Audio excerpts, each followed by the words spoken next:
حضور میرا نام فرید الرحمان ہے، میرے ابو کا نام سید الرحمان ہے۔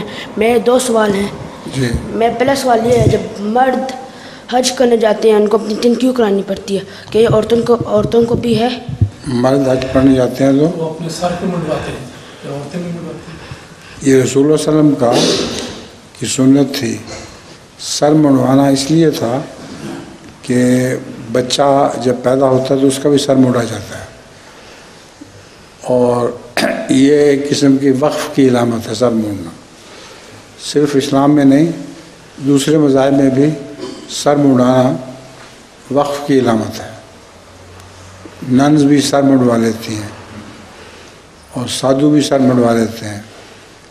تو یہ سر منڈایا جاتا ہے کہ گویا ہم حج میں خدا کی خاطر وقف ہو رہے ہیں۔